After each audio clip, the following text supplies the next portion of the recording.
And welcome back.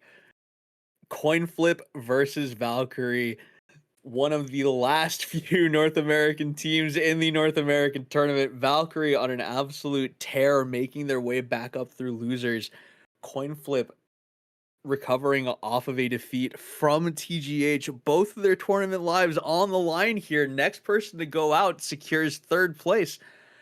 Valda, I'm concerned a little bit. This EU team is definitely making strides. Tell Yeah, me, like, do we think that like I know I've been asking this a lot, but I can't believe this is happening. EU at the possibility of taking the NA tournament. How like what are our thoughts on this? uh, I ain't taking my flag down. That's all I say, bro. I ain't till the last standing man. Okay, we cannot let these EU fiends come in here and take our tournament home with them, bro. All right, Valkyrie. However, they've been looking astronomically good.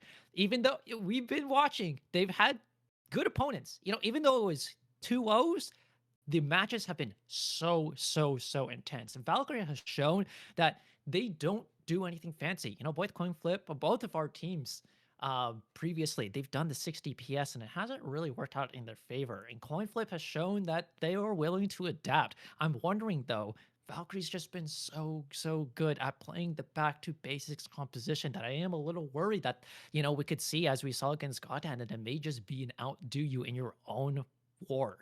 What do you think, Domino? I mean, one thing that I haven't really seen from Valkyrie is the emphasis on ultra heavies. So I feel like in a way the Elise kind of loses a little bit of value if we want to try and push a little bit further on coin flip, see if we're able to get more oppressive in the Valkyrie matchup specifically. We probably put Kid on something like Freyr, or maybe just like go further into like the assassin style composition. But like right now, Elise, I'm not sure if that's the play. I think we've been seeing a lot of elusiveness just in order to challenge these objectives, but I don't know just how far that the elusiveness can keep going in this tournament. Even though, these 3 extra lives are pretty good to keep these points on, it doesn't seem like it really wins you the match. And we've seen that the Sereness has been so important that now when they get banned, that it kind of is up to the Welkin, really. But where does like the elusiveness really play into all of these? I'm not quite sure. Well, right now, Coinflip gonna need to try and think of something fast because if they end up losing here, EU moves on. They end up taking third place. Again, tournament lives on the line. Going a little bit further though, which team in this lobby do we think actually has the better chance against TGH? I know we just saw the last match between TGH and Coinflip. Do they have the mental fortitude to be able to try and come back from that type of a deficit and be able to try and put up a fight? Or do we think that Valkyrie has the better chance here? I hate to say it, but maybe EU might be our saviors against God Hand if we really want any upset to happen. I think that Valkyrie has just been showing themselves as the, just slightly better team time after time in this tournament. And they just are able to, profit off of a lot of these rotationally intense modes like we've seen on all of the observatories. They've just been sneaking objectives. We have yet to see them on a conquest that we did see coin flip on, and TG Godhand looked particularly impressive and stomped them on that one. So maybe that could be a shot against Valkyrie and where they struggle. But outside of that, I think that Valkyrie have been very strong on these objective game modes. Well, right now, moving into the best of five territory. Now that we're in finals, all these are going to be best of five. Maybe the extra games will give them a little bit more time to really just download the opposing team, figure out how they play, give them a little bit more time to try and just figure out any sort of loose ends or just flaws in their was it in their game plan. Maybe this is what coin flip needs, just being able to survive up until this point and really have the opportunity to just try and just get more information on their opponents. Maybe that's what'll be the decision maker here. But Mhm. right now, we're just gonna have to wait and see. And currently, with how well Valkyrie's been drafting, their clear understanding of just the meta and how they really are able to capitalize on a lot of the differences with these maps. Valkyrie already looking very poised just from a draft perspective to be taking this away. I've been thinking that Valkyrie's just, they haven't really minded any of the bands that really come through, especially since we know that the Norn is the standard band. But even, with Thrax like off of the Norn, like they have strong, like Sentence is very strong Inferno as a backup. They have their own Panther, they have their Alphards. Like we have yet to see a Hell. But I think that outside of that, that Valkyrie has these strong DPS backups. But what do you think for like Coinflip? We saw that their DPS was particularly focused on the melees, but do you think that they'll be able to shift into this neutral playstyle that Valkyrie has seen to, kind of dominate in?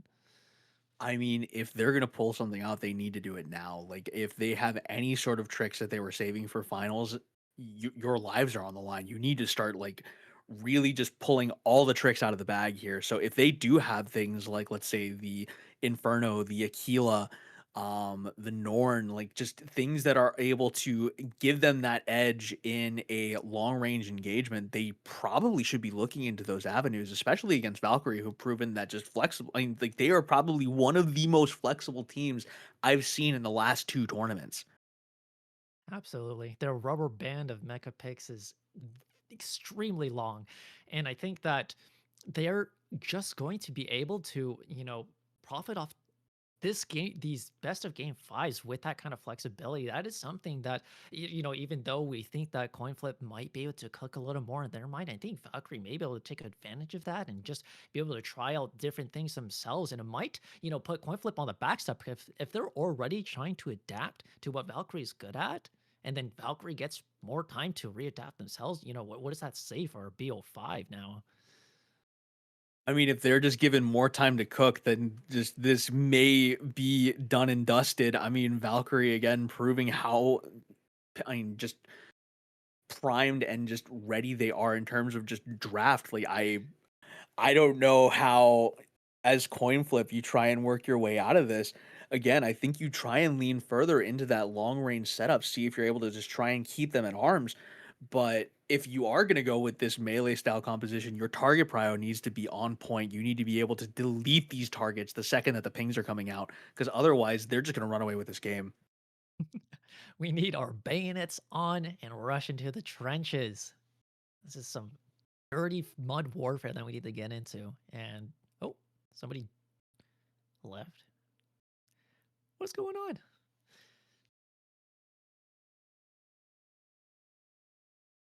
Looks like one of them asked for a kick. Not sure if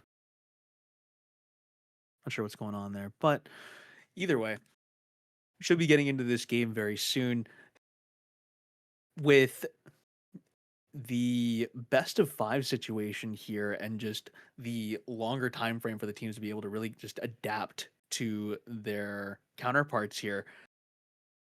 What are we hoping for in terms of like first map? Like what do we think is like the true like bread and butter for these teams? Like what are they looking for in this first map? Sky City. Sky City? Yep. Sky City is always a classic, but I love, it's a TDM, but Domino, I know that you probably have more experience in what exactly would be an ideal outcome. What do you think is the ideal map for coin flip? Honestly, I want to say payload.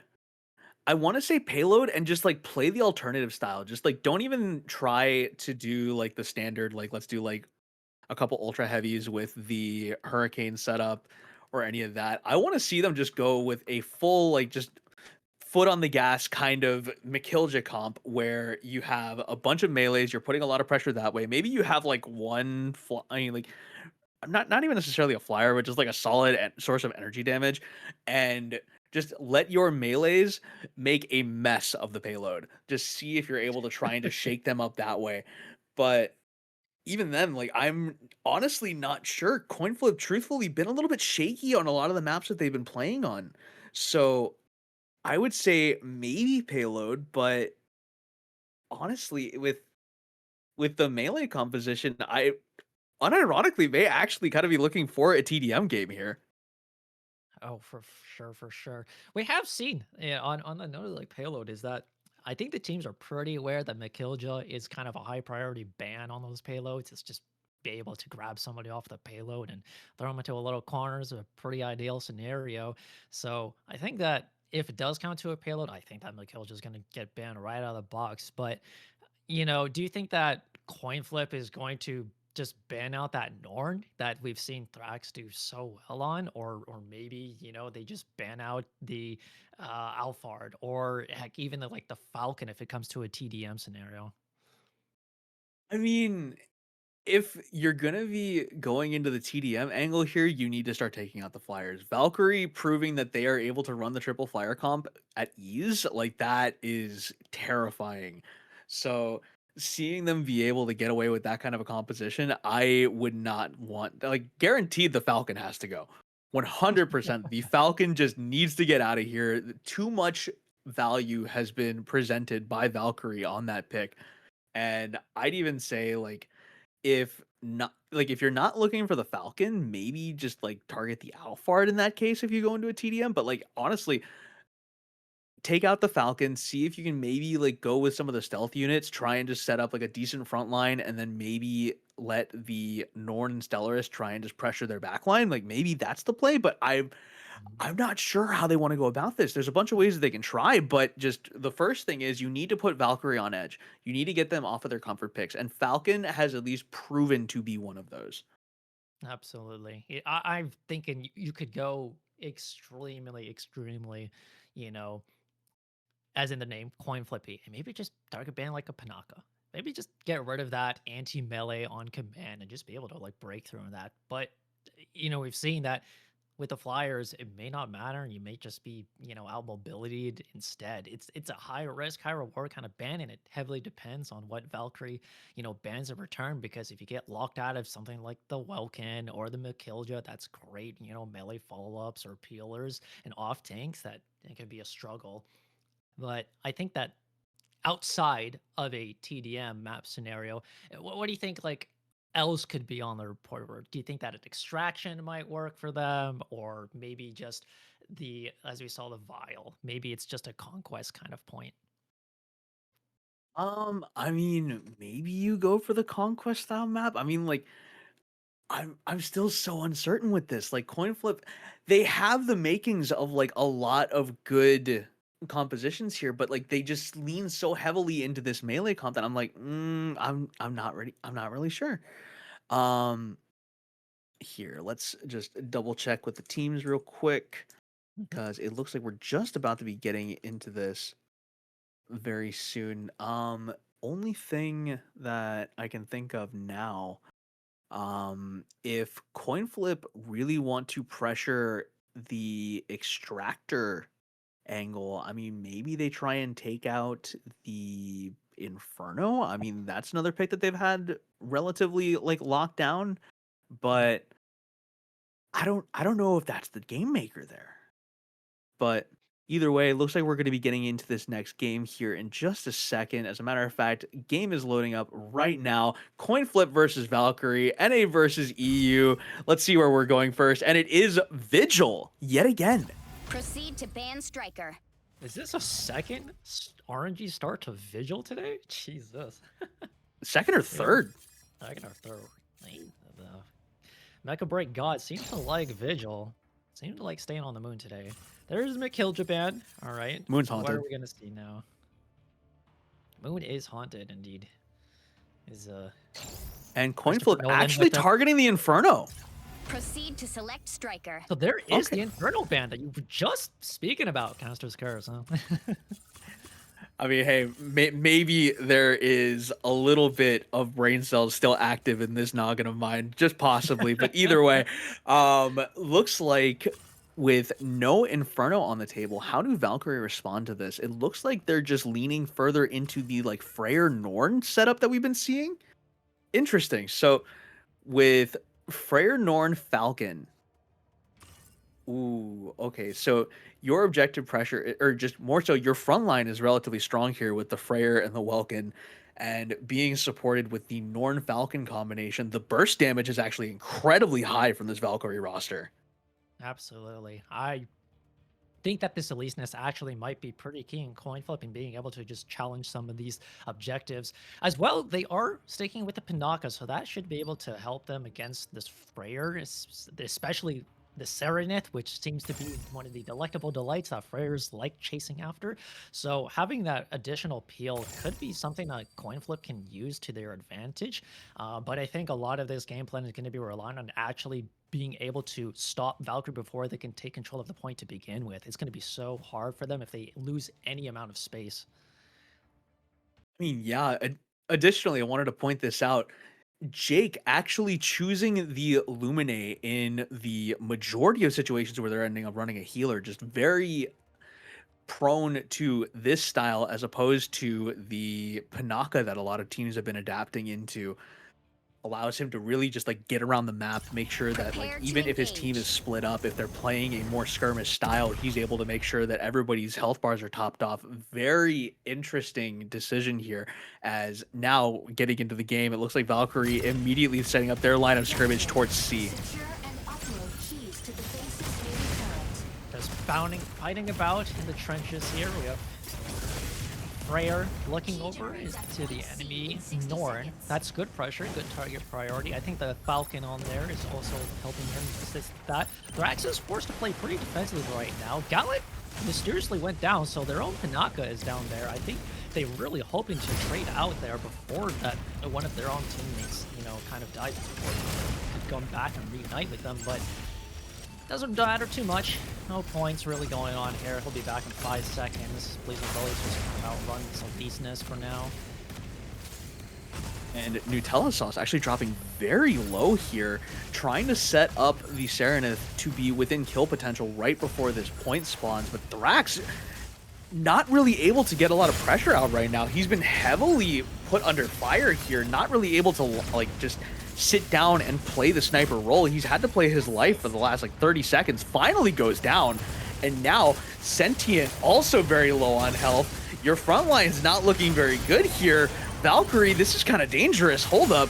They do manage to find the kill on Suya, so the Welkin not being available for this point is crucial. And trying to just dislodge Valkyrie here will be a little bit of a challenge. If they can get this Freyr down, I think they have it because the Husa and Norn is also going to come up. Sorry, both the Welkin and the Norn is going to come up at the same time, so they will have a members advantage here right now. But their own Welkin does come down here, and no boxes for either team to contest this objectively. Maybe looking at a little bit of a neutral play here. We have some Freyrs chasing out each other. There goes Valkyrie's Freyr for now.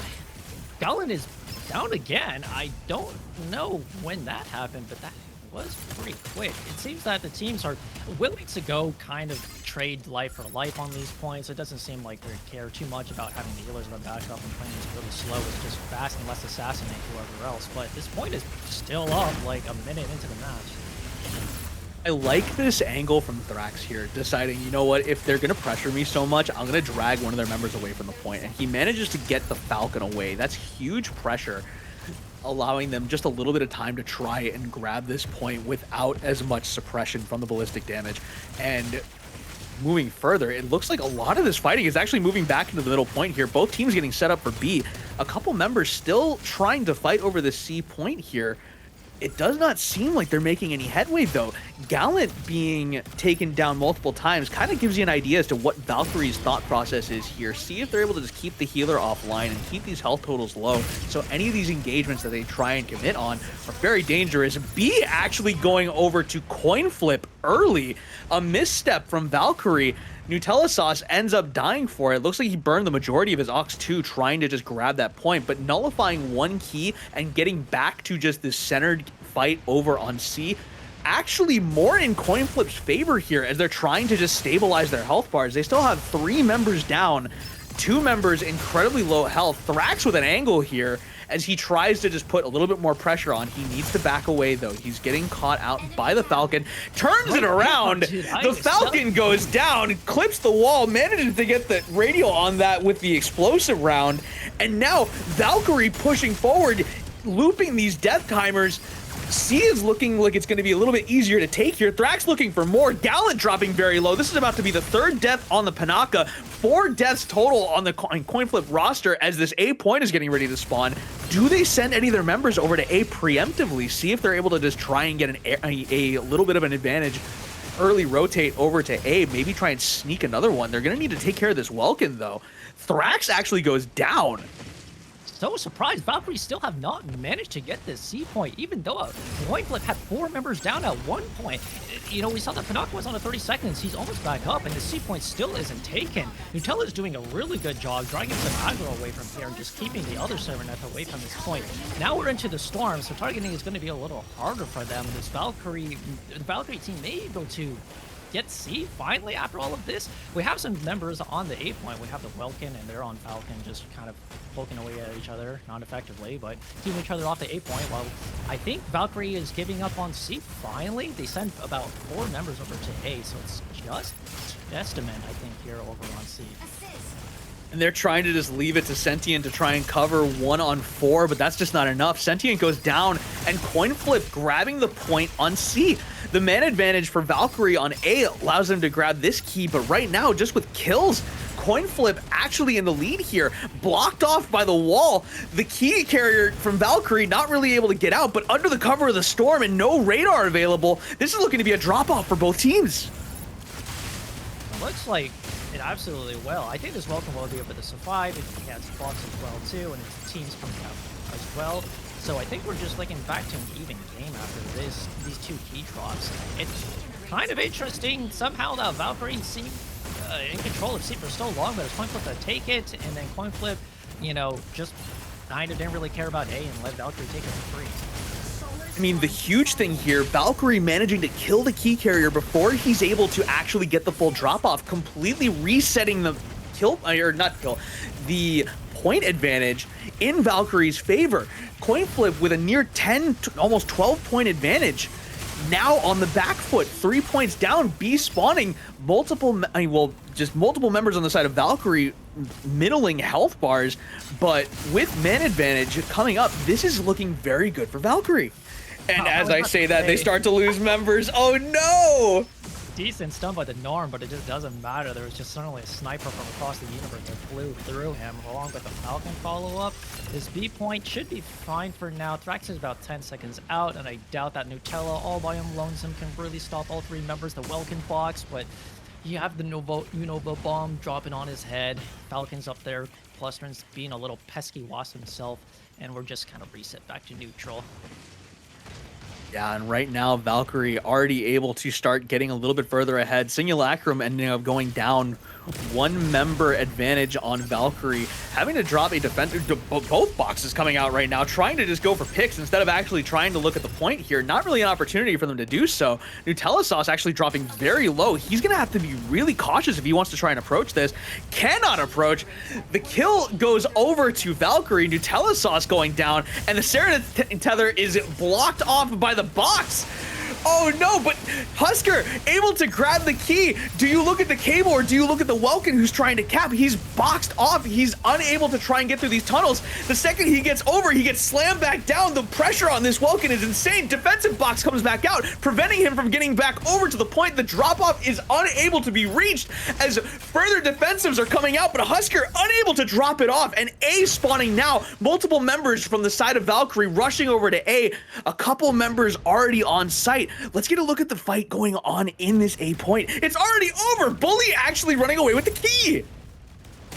I was about to say that I think that Serenade was already just chilling on the point. It was only 1 member of Coinflip, and I think he just managed to tether Sneak It over his underneath his nose, and he's just trying to get down to the caves and drop off because he knows that, as we saw with the Welkin, that Frere and the enemy Welkin is ready and waiting for him to fall into their loving arms and stop that key point. But it looks like he's going to get this one, and if he has the proper support, but there's 4 or 5 members just jumping on him. He's quickly fast falling up and down, just in order to escape any sort of lock on, and it looks like he's doing an all right job. He got about 2 ticks, I think, of the key before he fell down there. Had to burn a little bit of his Ox trying to get out of the A point. Came back up for the trek over, but just so much pressure coming in, has to full burn and ends up not getting the full value on that. still decent, gets them a near 30-point advantage, and Valkyrie looking to capitalize. 2 kills on the side of Valkyrie, managing to get that 6-on-4 advantage here going into this B point. Are they able to keep these deaths rolling? Are they able to stagger further? Suya dropping very low. The Welkin dead, 32 seconds on the Welkin spawn timer before this B point spawns. That's going to be a crucial kill for Valkyrie to try and take advantage of here. Coinflip looked so strong in the early game, but it seems that Valkyrie's kind of regained their footing. Is actually now a couple strides ahead of Coinflip and getting to these points and being able to set up. We just saw the Servant kind of just got it for free, get the A point for free. The Welkin, you know, he also took it, even though he didn't make it to the finish he's line. in the corner. Right corner, until it does manage to make it out, and now the Falcons just plodding along onto their Illuminate. Hibiscus is looking pretty low, and the Illuminate doesn't seem to be able to get to him. He's being pressured. Simulacrum is looking too bad too, and Panaka's being pressured. This Norn, look at this line of fire that he has. Oh, but the Welcome boxes the flashbang. Does not have that line of fire anymore. That is a Welkin in your face, good sir. Holy, you need to get out of dodge now. As Thrax going down to the Falcon, the rest of the members of Valkyrie trying to just restabilize on B, throwing themselves at the members of Coinflip. But right now, this is not looking like the best decision. Another member going down on the side of Valkyrie. Coinflip with an opportunity here. Box goes down. Are they able to get this point? Nutella did manage to think it, where they were focused on too much on Yusa. That box came out, and I think they were focused. Oh, he's got no Ox too. He's got no Ox, but it is only the Freyr, and he has the Panaka to peel with him, so no melee damage will be able to get him towards him. He's just jumping for his life. He's so low on Ian too, but the Panaka box is just doing so much work. It's stopping everything, and I think that Valkyrie may have to give up on him. Senju doesn't even know where he is. He's looking around. He's they tell him where is this bug? As he does not manage to stop the last tick coming in. 6 points separating the teams, as now the rest of Valkyrie run back over and get the advantage here. They manage to grab the key before Coinflip are able to get off of the drop-off point. Parry coming out from Husker. Now he's getting locked up by the Buzzsaw, having to burn full frontal shield here. Still has box if he needs to try and just stall for a little bit more energy. Simulacrum also dropping very low, going to Armor Purge here possibly, but Husker manages to get to the drop-off point, manages to secure the win for Valkyrie in this game 1. Jesus, what? I'm not even going to say that that was like a particular comeback or anything. That was just very close the whole time. Oh my god. Valkyrie just managed on that last point. I think they were already on it and just clicked it instantly when it popped up. I don't know how they rotated so fast. There was so much pressure from Coinflip that entire match, and it was just a Welkin sitting there already. Meanwhile, 10, 2, and 7 on Sentient. MVP of this game, putting a absolute spectacle on this Freyr. Beautiful gameplay, so disruptive, just really not allowing the members of Coinflip to be able to play the game for the most part. Just the amount of like buzzsaw combos that we were seeing near the very end there, just locking up key players, was so detrimental to the hopes of Coinflip. Just very well played. Even though the Freyr was working particularly well for the Valkyrie, I think Wraith on the Freyr was really keeping them in the game. He caught not just one, but 2 of the key carries from Valkyrie and stopped them from getting, you know, all of the keys worth onto the points. It was able to elongate that game much more than we thought it was really going to on that sudden switch of pace at about the halfway mark when Valkyrie started running away with it. But Coinflip, you know, they had some pretty impressive moments themselves and just being able to stop some of the key runners from Valkyrie with running away with the game. Very, very good. And now, Coinflip, you need to think of, well, I mean, you still have a couple games to figure this out. You have a little bit of time to be able to try and just like suss out what exactly Valkyrie's game plan is. It seems like they're almost on even footing. I'm curious what map they're going to go with here. I am too. They looked very toe-to-toe on Vigil. I mean, at that point, do they try and just get the run back on Mizra? And Eye of Mizra. Be interesting. We haven't seen any team really pick to go to this map. I mean, they haven't picked it yet. I'm just saying, like, if they want to try and do like a key map here, And like if they're confident in their play, maybe it was just like a slight tempo loss. Maybe they're like, ah, I made one mistake that ended up costing us. If I won't do that again, kind of a situation. But Mhm. I'm not sure what's going through their heads right now. Oh, okay. And it's all right. And it's going to old Palm Bay. Yep. All right. Here we go. Palm Bay time. Well, if all else fails, go to Palm Bay. What do you I think? like this Doghouse, we mentality. don't experiment in this server. We don't experiment in this game mode. We just go Palm Bay and click ultra heavy. Yeah. If it ain't broke, don't fix it, right?